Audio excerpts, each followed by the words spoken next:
Dia aí, pessoal, bem-vindo ao capítulo 6 da história do povo gaélico. Nesse capítulo a gente vai falar da religião anglicana.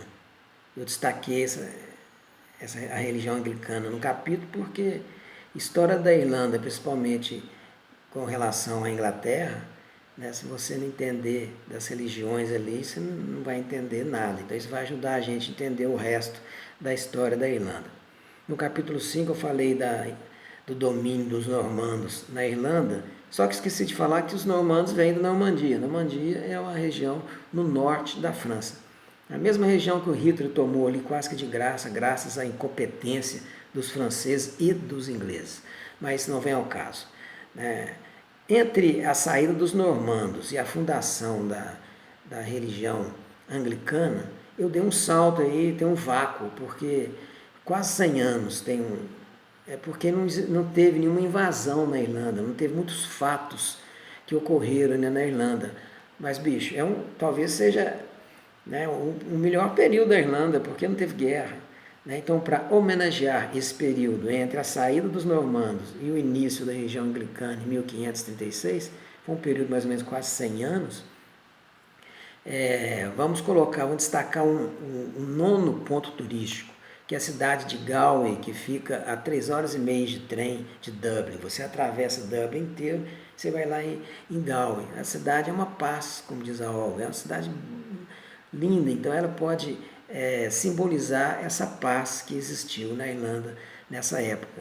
A cidade tem muita influência da Itália, não sei porquê, vários restaurantes italianos, por coincidência ou não, Cristóvão Colombo passou por ali com a frota dele antes de seguir para a Islândia, não para a América ainda, mas ele deu uma parada ali, pode ser que por ali ficou alguns italianos, por isso que tem essa influência até hoje, não sei, então fica aí a dica do nosso nono ponto turístico. Voltando à religião anglicana, né, na época, ela surgiu em 1536, o contexto era o seguinte: primeiro, tinha acabado a guerra dos 100 anos da França com a Inglaterra, tinha acabado a guerra civil na Inglaterra entre os Yorks e os Lancaster, né, e para azar dos irlandeses, que os irlandeses ficaram do lado dos Yorks, os Yorks perderam, e daí surge a dinastia Tudor. Junto a isso também foi a época das grandes navegações, né?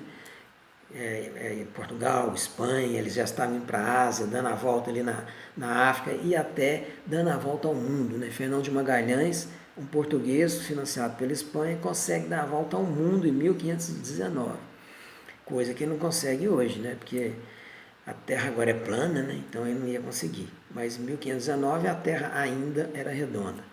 Ele até falou, o Fernão de Magalhães, ele era muito católico, vou repetir a frase que ele falou, porque esses terraplanistas às vezes deixam a gente nervoso, né?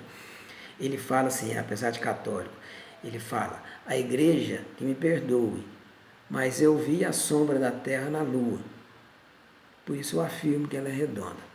Mas deixa para lá, esse era o contexto na época. A dinastia Tudor, ela é inaugurada com Henrique VII, mas o Henrique VII não tem muito o que falar dele em termos de história. Ele apenas, o que ele fez de importante foi ter um filho, né, que é o Henrique VIII, esse sim que fez a história. Era um cara meio maluco, meio tarado, adorava mulher, era uma bagunça. Então quando ele se tornou rei, o pessoal pôs a mão na cabeça e falou: vai dar merda, né? E deu, porque ele casou com a Catarina. A Catarina não conseguiu dar filho, homem, para ele. É até ruim falar isso, né? Porque quem determina o sexo é um homem, é o espermatozoide. Mas na época eles não sabiam disso, então ela foi a culpada, ela foi banida da corte, inclusive morreu de desgosto. Né? Ele casa com uma mulher meio feminista, né? de opinião, também não ia dar certo. E aí também não deu filho homem.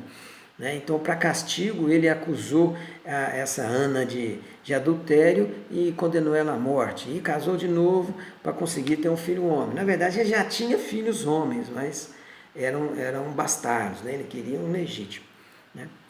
Mas a história é a seguinte: quando ele quer o divórcio com a Catarina, ele pede o divórcio com a Catarina, ele tem que pedir essa solicitação ao Papa, Então ele manda um mensageiro até o Papa pedindo para divorciar e justificando que a Catarina não consegue dar um filho homem para ele. O Papa manda ele a merda, né?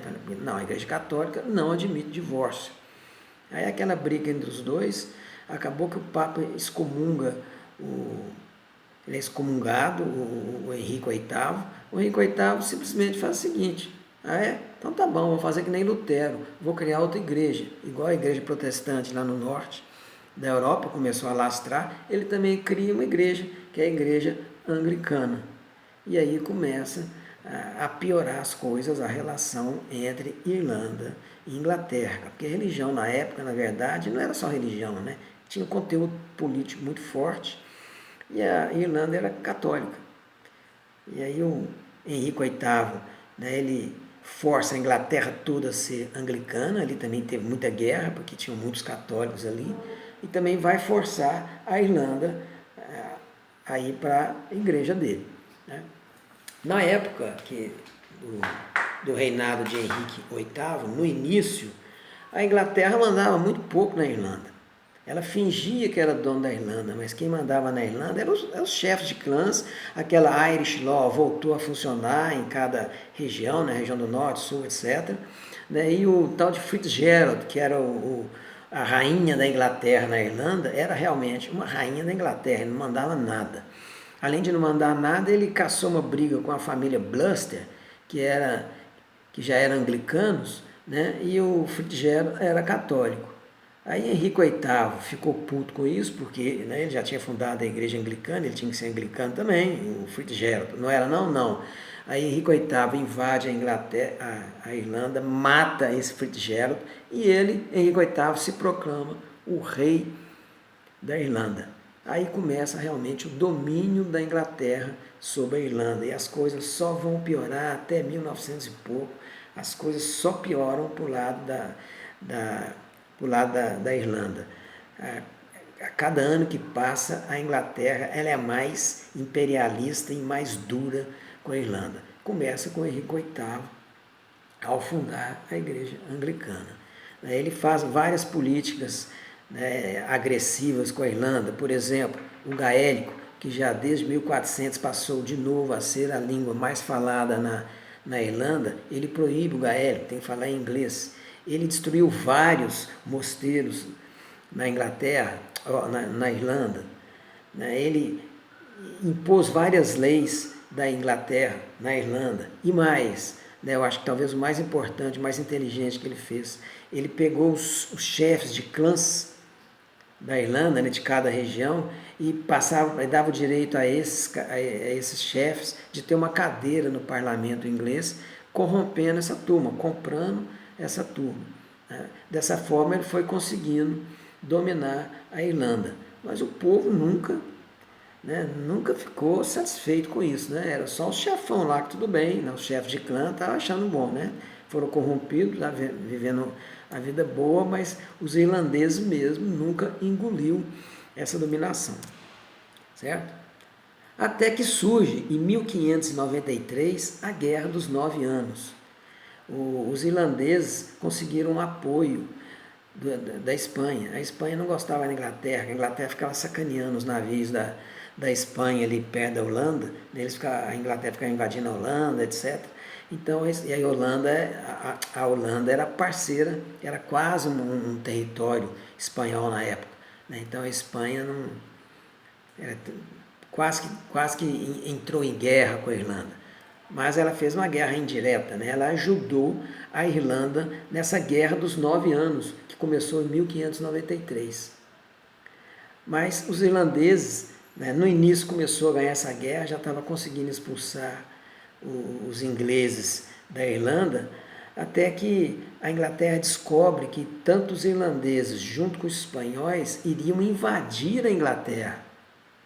Olha para você ver que audácia, invadir a Inglaterra, não só ganhar a guerra, eles iam invadir a Inglaterra. E aí a guerra radicalizou e teve uma batalha de Kinsale, que é um porto que fica ali em Cork.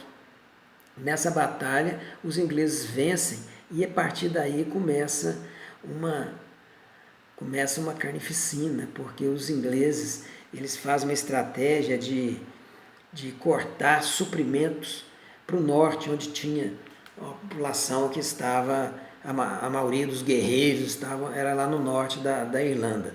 Então não deixa subir alimento para o norte da Irlanda, e os ingleses com essa tática mata por volta de 60 mil irlandeses. Não só soldados, pelo contrário, né? Matou gente, civil mesmo, 60 mil que morreram de fome. Né? E com isso, a Inglaterra ganha a guerra. E com a guerra vem o Tratado de Paz. Igual teve o Tratado de Paz da Primeira Guerra, né, que ferrou com a Alemanha, por isso que teve a Segunda.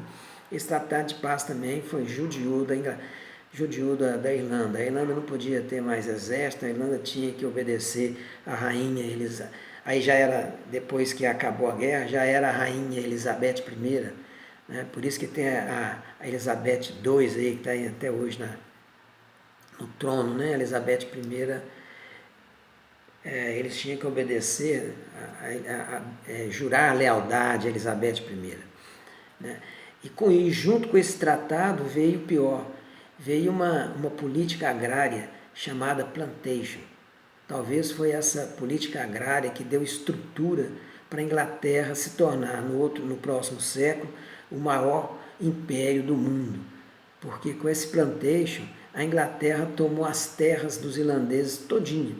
Toda a terra cultivável da Irlanda, né, foi tomada dos camponeses, e um dono inglês que ia administrar essa terra. Às vezes nem ia lá, mas tinha que ser inglês e anglicano.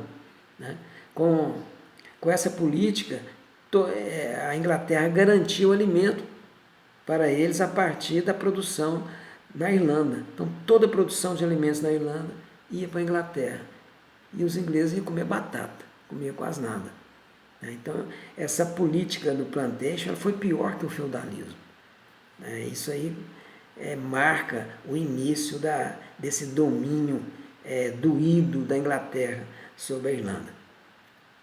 E para finalizar, o ponto turístico 11, que é o forte da Rainha Elizabeth I, lá em Cork. Nesse forte, a Rainha Elizabeth, ela que idealizou, ela quis fazer esse forte para mostrar, para intimidar os irlandeses, mostrar a força da Inglaterra e mostrar que eles aqui eram donos da Inglaterra. Esse forte está lá até hoje. Quando a Rainha Elizabeth morreu, inclusive, né, os moradores aí de Cork invadiram o Forte Elizabeth, destruiu o forte, mas eles tiveram que refazer, né, os ingleses não deixaram barato, né, fez com que os irlandeses reconstruíssem o forte. Então é o ponto turístico número 11 para a gente ir lá visitar. Inclusive tem dois guerreiros lá, um irlandês e um inglês ganhando, acho que são de cobre, certo? E semana que vem eu vou falar do capítulo 7, né? Vai ser o capítulo 7 sobre o período que eu vou chamar de Oliver Cromwell. Oliver Cromwell pode ser comparado com Hitler. O que ele fez com a Irlanda não está no gibi. Não percam, semana que vem eu falo sobre ele. Um abraço.